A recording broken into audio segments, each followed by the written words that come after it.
The Life Vita for Citrus project is co-financed by the European Union through the LIFE program under Grand Agreement Number LIFE 18 CCA S001109.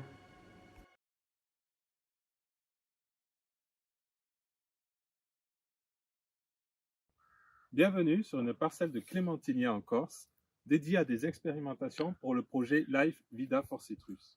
Sur cette parcelle, en fait, nous réalisons des expérimentations de stress hydrique contrôlé qui visent à réduire les apports en eau pour le clémentinier à des périodes bien ciblées et bien contrôlées dans le but tout de même de maintenir une production, maintenir une qualité, mais réduire la consommation en eau pour les clémentiniers. Ces stress hydriques sont contrôlés grâce à des sondes capacitives que nous implantons dans le sol et qui nous permet de mesurer la quantité d'eau disponible pour la plante. Grâce à ces sondes, nous savons à quel moment nous pouvons réduire la consommation en eau et commencer à stresser les arbres. Les premiers résultats sur cet essai montrent que nous pouvons aisément réduire les quantités en eau apportées durant les mois d'août et septembre, tout en maintenant un niveau de production, de rendement et de calibre des fruits, et aussi également en améliorant la teneur en sucre dans les fruits et la teneur en acidité des fruits. Donc, on parvient à réduire la consommation en eau, maintenir la production et améliorer la qualité des fruits. Bonjour et bienvenue en Corse. Nous sommes actuellement au lycée agricole de Borgo sur l'une des parcelles dédiées au projet Life Vita for Citrus.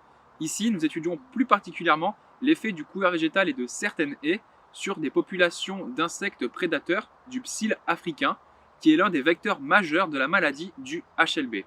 Pour cela, nous avons à disposition un dispositif expérimental composé de 2 parcelles de jeunes clémentines pour une surface totale d'environ 1,2 hectares. Sur la première parcelle du dispositif, qui est la parcelle témoin, nous avons un couvert dit spontané, composé essentiellement de Calendula arvensis, Trifolium repens, Docus carota et enfin Veronica persica. Cette même parcelle est aussi placée à proximité d'une ancienne haie de Casurina equistifolia, qui est une essence que l'on va retrouver assez régulièrement dans les haies présentes dans les clémentines. La seconde parcelle du dispositif, qui est la parcelle test, celle où nous nous trouvons actuellement, possède 4 haies à ses bordures, qui sont des haies pluristratifiées et plurispécifiques.